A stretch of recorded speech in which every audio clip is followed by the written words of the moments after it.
bem longe ali dessa zona de rebaixamento. É bem provável a manutenção e até subir mais na tabela, brigar por algo mais. Mas numa semifinal de Copa do Brasil, espetacular para um time que tem problemas, que tem dificuldades. A grande estrela que foi contratada não jogou, que é o Coutinho, né? Então Alex Teixeira ainda no banco, o Souza no banco. Me surpreendeu começar com o Esforza, não era nas prévias, Sim. Não se falava no Esforza entrando, começando o jogo com o Hugo. O Matheus sai do time, entra depois, né, no lugar do Piton. Mas um jogo de muita determinação, aplicação de um Vasco que tinha o resultado, jogou com esse resultado.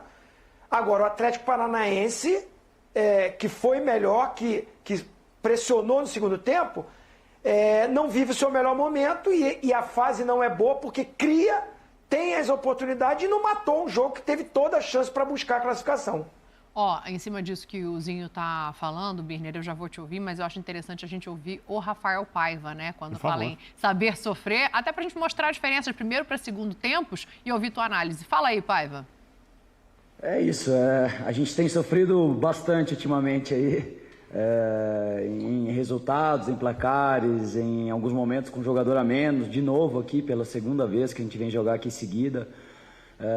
Acho que isso tem norteado um pouquinho o nosso trabalho, né? Sofrer um pouco mais do que a gente gostaria, mas eu acho que também nos faz elevar um nível acima. Eu acho que a gente está cada vez sofrendo, mas conseguindo atingir os resultados que a gente gostaria. Hoje não veio a vitória, mas veio a classificação, uma classificação importantíssima.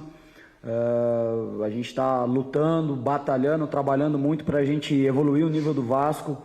Que a gente tem conseguido sucesso aí no Campeonato Brasileiro, na Copa do Brasil, e a gente está muito feliz. Sofrendo, mas conquistando os objetivos, eu acho que o caminho é esse, até a gente conseguir um pouquinho mais de tranquilidade, é um processo, mas eu acho que a gente está conseguindo evoluir, acho que isso é o mais importante.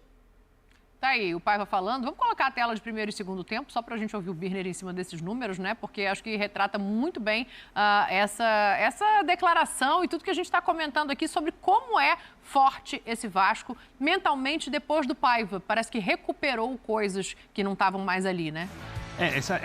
Não, é óbvio que depois da saída do Ryan o time perdeu muita capacidade de competição e já olha a diferença do primeiro para o segundo tempo.